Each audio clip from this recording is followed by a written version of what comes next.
Welcome once again to Auto Mundial, the weekly home of all the latest motoring news and reviews. This week, we've been testing the new shape Honda CR-V. But can larger dimensions and a bolder design help it challenge the SUV market? We've also got opulence with an electric touch as Mercedes unveils the all-new EQS. Plus, off-road fun mixes well with stunning design aboard the latest Toyota to reach American soil. That's all coming up. First though, the news.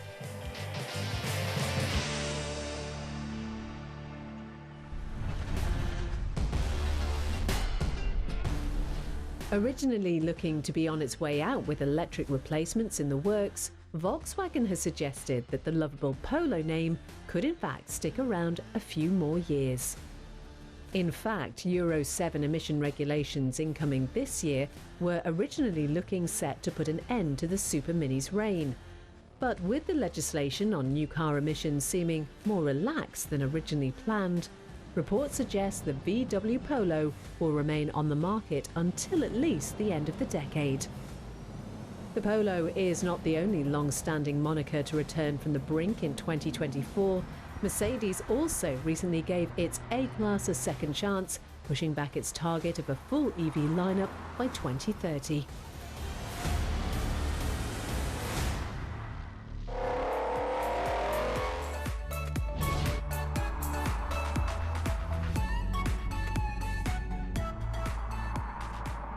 High-riding, strong designs and reinforced for safety, the sports utility vehicle has all the characteristics of a shape capable of venturing out into a tamed version of the wilderness.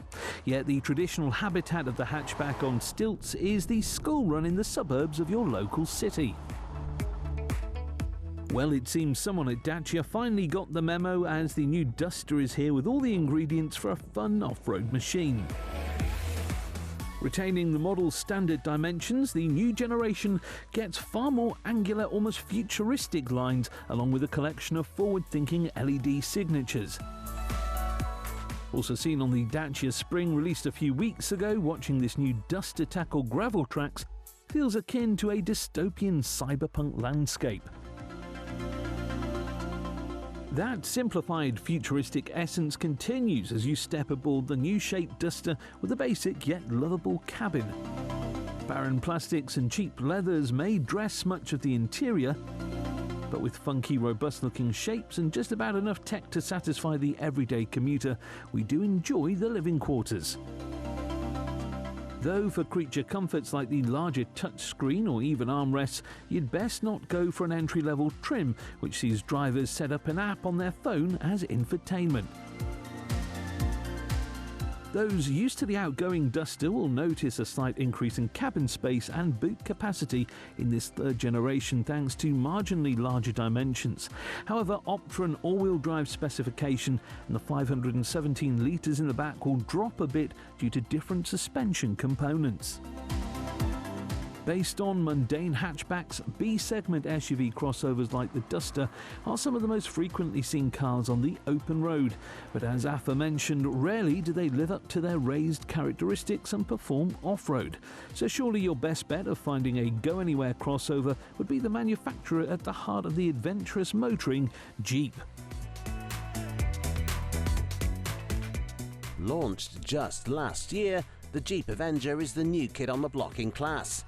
Bringing the Jeep name back en masse to Europe, it gets very recognisable styling cues such as the 7-slot grille and bolstered form, often apparent on larger creations. Though using the same platform as Peugeot's smallest crossover, it's far from the largest or most impressive in class. Boot space compared to the Duster is certainly on the lower end of the spectrum at 380 litres, so you won't pack much on your trips into the wilderness. We do very much like the interior design, however, in this European take on the Jeep. From understated materials to a nice dashboard layout, it is a good-looking cabin. We would suggest the 10.25-inch screen looks a tad cute, but it does get all the functionality we would expect from a 2024 model. Powering the Mini Jeep is a 1.2-litre 3-pot, available as a standard petrol or in hybrid form. On its lonesome, the small power unit gets less than 100 brake horsepower, whilst a mild hybrid model gets a 28 brake horsepower boost. An all-electric specification is also available with uprated power and performance. All three models being front-wheel drive, the Avenger surely can't keep up the Jeep ethos of all-terrain driving. That is until a hybrid 4xe unit joins the fray later on in the model cycle. Whilst the Dacia does offer the option of a 1.6-litre hybrid, we cannot recommend it over its entry-level 1.2-litre unit, which is both lighter and marginally faster to 62 from a standstill. With all-wheel drive on tap and plenty of storage space, the Dacia Duster is surely the go-to for a capable off-roading crossover here in the UK. And that's before you consider its sub-£20,000 starting price. On the other hand, and whilst being a great offering at £24,000, the Jeep Avenger doesn't really feel like a Jeep in our eyes.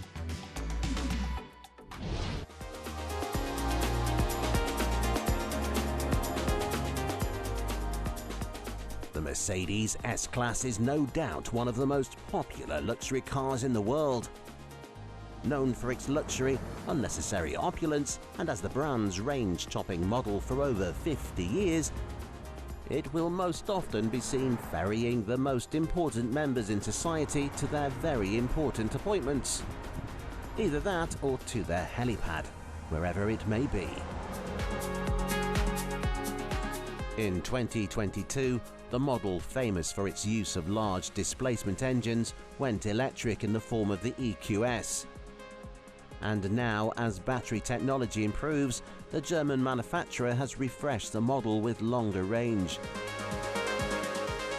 In fact, the Stuttgart-based automaker is reporting up to a whopping 500-mile range for the new EQS in 450 plus specification, thanks to a 10 kilowatt-hour increase in the battery capacity.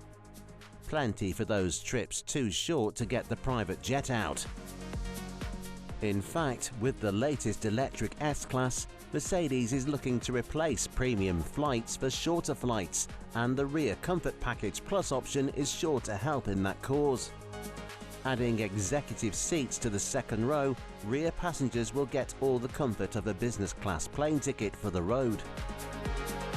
Extensive amounts of seat adjustment from the backrest to a footrest under the front seat, and the depth of the seat all cater to the passenger's needs. Meanwhile, if you're a bit hot or cold, seat heating and cooling will wave goodbye to any slight discomfort. But it's not just those special enough to sit in the rear that get all the luxury, as a wall of screens cover the dashboard, presenting all the options one could ever want. All the while, mood lighting and flashy details such as chrome air vents and buttons decorate the futuristic cabin. Whilst Mercedes is the understood go-to for opulent saloons, it certainly isn't the only car maker catering to high society in electrified form. In fact, the BMW 7 Series is another top-flight limousine, and in its most recent all-electric i7 specification, it's surely the closest the Bavarian brand has ever come to challenging the might of Merc. As ever with BMW's premium range, the i7 makes more of an effort of blending comfort with dynamic handling attributes. From the 650 brake horsepower on tap in the M70 variant to more bolstered front seats. But with range certainly nowhere near the ultimatum that is the EQS, we would suggest going for a more reasonable powertrain, with the eDrive 50 still commendable 450 bhp. This entry-level model will only manage a maximum of 387 miles on one charge, so it's a good job the interior offers plenty of space to relax, as you'll be doing lots of it while charging. Despite the more edgy interior look, the i7 still provides all the comfort of a transcontinental jet, thanks to screens both front and rear for passengers' entertainment needs. Meanwhile, plush perforated leather seats and an assortment of fancy trim pieces decorate the cabin. The new EQS is available to order now, with prices unchanged from the outgoing model's £129,500 starting price. If that sounds a bit much, as it does to us, the BMW comes in at a comparative bargain of just £101,000. And with its more impressive styling over the soft Merc, the price is but a detail in our decision.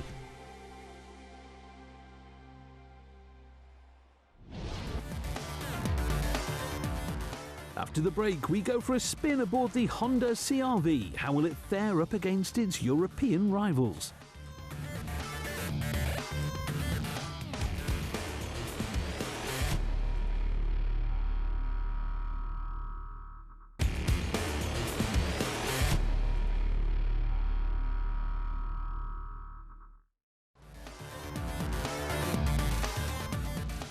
Welcome back. Coming up, is Toyota the new leader in chic SUVs with off-road capabilities?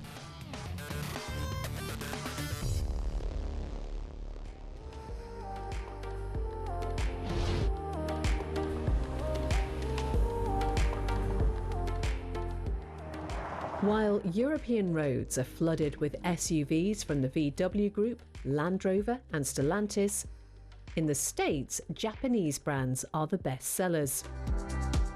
Last year, Toyota topped the chart, selling nearly 435,000 RAV4s, while Honda weren't far behind with its CR-V.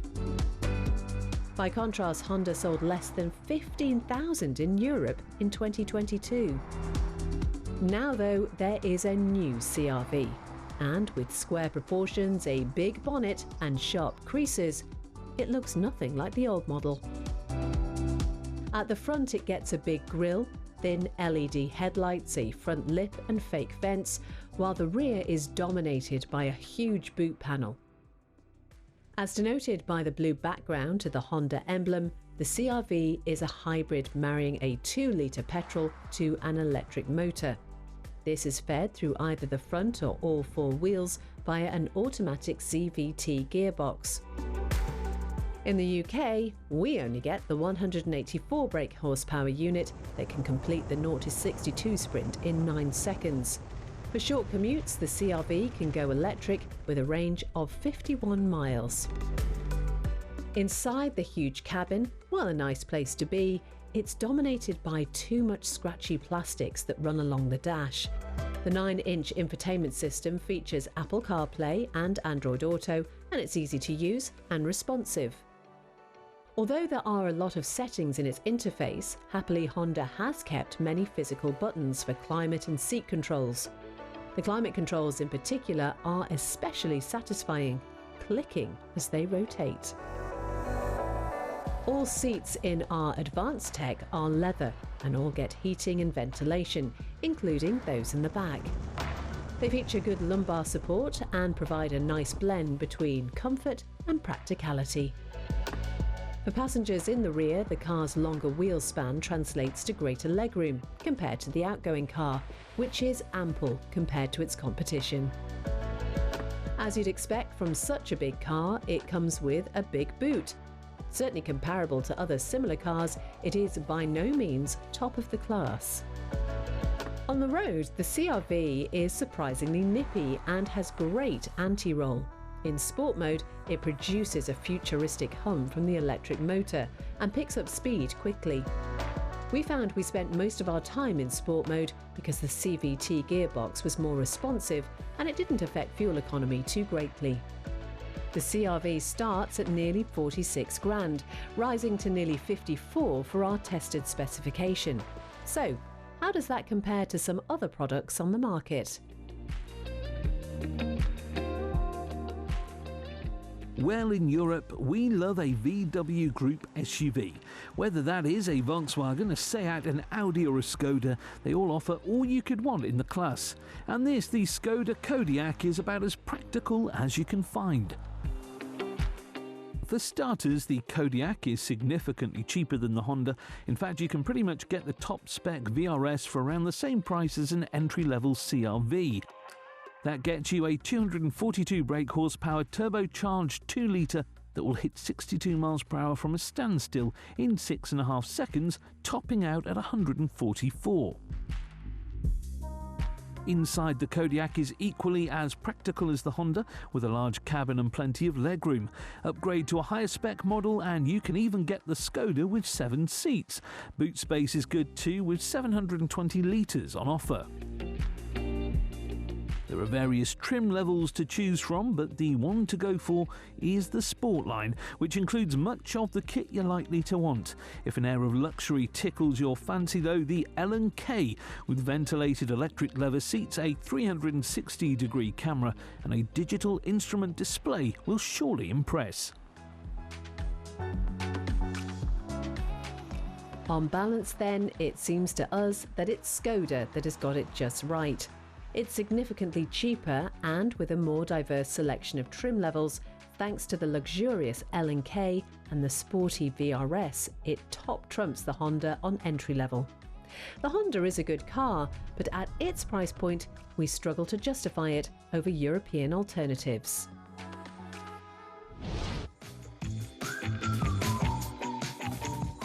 Corolla, Prius, CHR and Land Cruiser, Toyota is clearly on a roll when it comes to fantastic automotive styling in recent times. Across its range, the Japanese manufacturer is elegantly integrating throwback designs with a forward-thinking touch. And the trend continues over the pond in the United States, as for 2024, the 4Runner gets a new design with a stunning tone.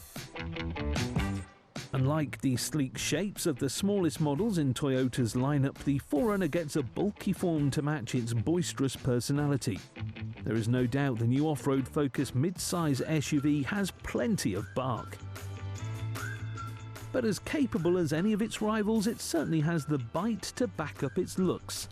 Under the rough coat that is the body lies a chassis built with rugged terrain in mind, from fancy suspension to massive 33-inch tyres and a healthy engine setup. In fact, that high bonnet hides a 278 brake horsepower 2.4-litre 4-pot, which with its elevated torque figure makes for a fantastic towing vehicle or bog-tackling brute. The same powertrain also gets a hybrid variant, significantly boosting both power and torque.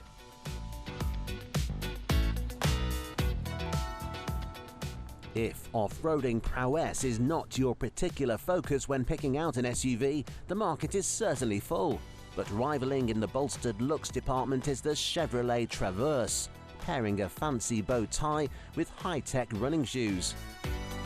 In fact, the mid-size Chevy SUV in 2024 gets very contrasting looks from the inside out. From its sumptuous interior with leather seats and tech aplenty to the exterior's purposeful appeal, though not quite as aggressive as the 4Runner. In fact, whilst not setting out to cross deserts and jungles, the new Traverse will do more than your average sports utility vehicle. Most capable of them all, though, is the Z71 specification, bringing the fight to Toyota's most adept off-roaders. In this Chevy, you get 22-inch wheels, an additional inch of suspension travel and plenty of underfloor protection, perfect for traversing tricky terrain.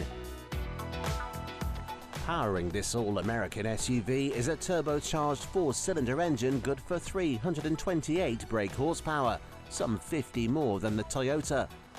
A similar unit to that found in General Motors' range of towing proficient pickups, the 2.5-litre engine gets lots of torque for crawling steep inclines. The additional power will also help carry all your belongings, as boot space is far from disappointing in the Traverse.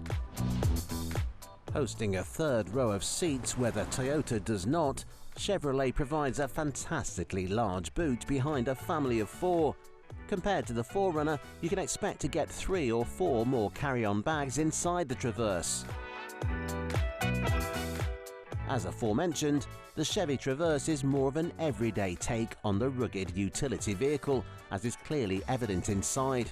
Plenty of stylish design touches like the metallic door handles, a nice exterior colour panel running along the dash, and lots of chrome around the centre console. sleek vents and the large twin-screen setup all add to the Chevy's cool interior look.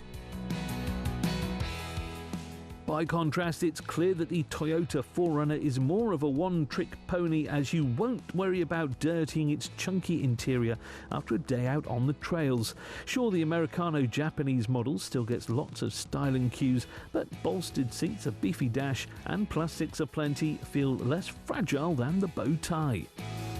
Here then we have a battle between the uncompromising aggression of Toyota's 4Runner and the Chevrolet Traverse's restrained look. If your post-trail routine includes a parade down the Las Vegas Strip, the Chevrolet will set you back $39,000 or $48,000 for the capable Z7-1 edition. Meanwhile, we expect the pure off-roader that is the 4Runner to start from $43,000 when it hits the market later this year.